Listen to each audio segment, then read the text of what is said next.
Hello, my name is Andrew Arcuri, and I've come to discuss briefly on the Pentateuch. The Pentateuch is the first 5 books of the Bible: Genesis, Exodus, Leviticus, Numbers, Deuteronomy, and it was traditionally believed to be written by Moses to the people of Israel. Now, if you read some scholars, the more modern belief on the writing of the Pentateuch is that the Pentateuch was written by different factions within the tribes of Israel, debating certain philosophical, political beliefs, trying to enforce their own agendas and beliefs about God. But that's not here what I'm to discuss. What I'm really trying to discuss is that the Pentateuch is more of a statement. It's not about the law. It's about a statement of who God is to the people of Israel, and specifically how God relates to man. Is that, you see, the Pentateuch is constantly has these stories about how God encounters man.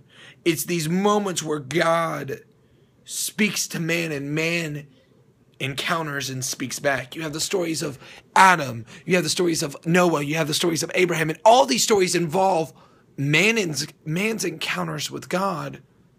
But in all of these stories, what it's really a statement of is how God's with us.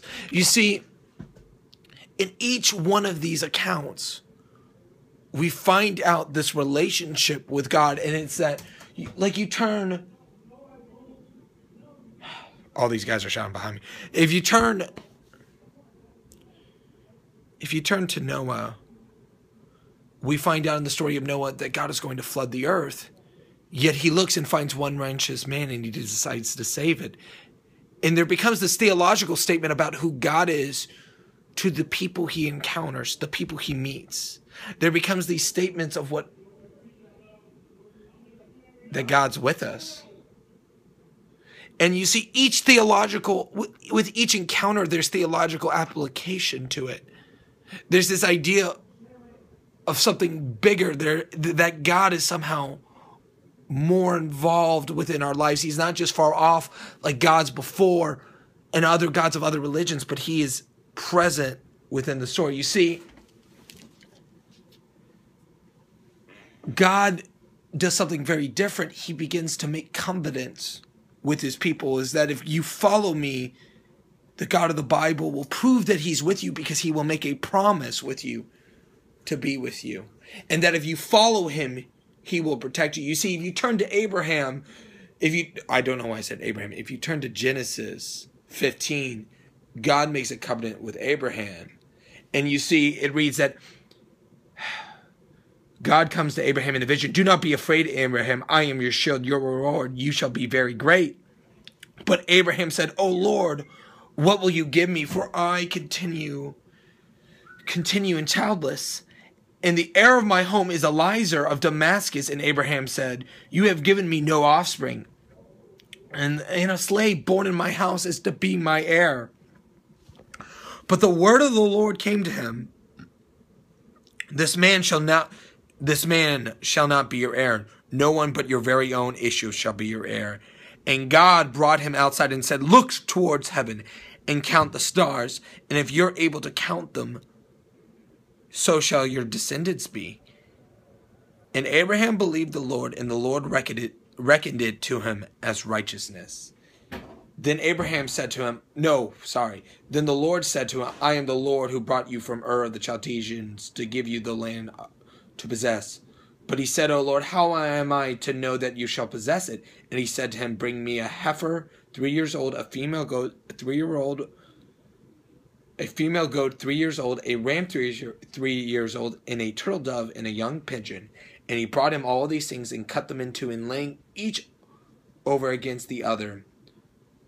And when the birds of prey came down on the carcasses, Abraham drove them away. And as the sun was going down, a deep sleep fell upon Abraham, and a deep, terrifying darkness descended upon him. Then the Lord said to Abraham, know this for certain, that your offspring shall be aliens in this land, and this is not be your slaves, and that he will be oppressed for 400 years, and I will bring them up to the nation.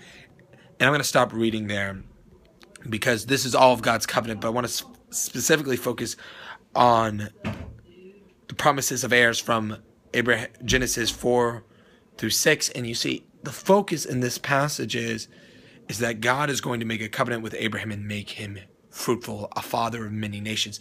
His name before was Abe, and it's changed to Abraham, signifying that he will be the father of many nations. And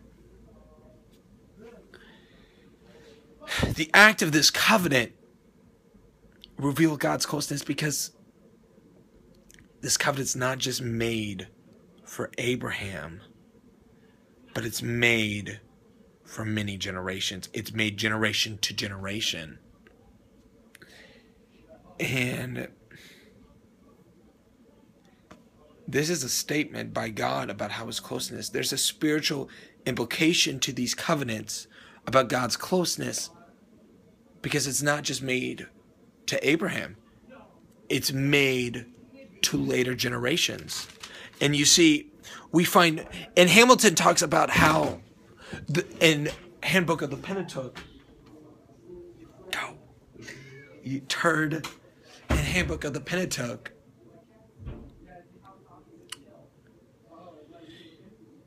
in Handbook of the Pentateuch, he talks about how God is faithful. And that, you see, we read later on about how Abraham goes to Egypt, and out of fear that he won't be alive, he sacrifices his wife to Pharaoh to be Pharaoh's wife, and God protects his wife. And you see, Hamilton makes the argument that God is always faithful to his covenants, even when the people he made the covenant with are unfaithful. And you see, this becomes a statement about how close God is to man, because man can trust that God honors his covenants even when man fails in the midst of it. And you see, you find this constantly throughout Scripture. You find the covenants, because God constantly makes covenants with Israel that he will protect Israel. He makes it to them before they enter the promised land, that if you follow me, I will deliver you and I will always protect you. And so often the Israelites turn away, but God is always faithful in his covenants, despite the lack of faith the people of Israel show in him. And that's how we know he's closest, because these covenants, so often in the covenants that he makes with his people, God's present within the covenants, and he reveals himself in the covenants. So this is my rough draft of my final script. It definitely needs some work and some more research, but here's the high and low of it.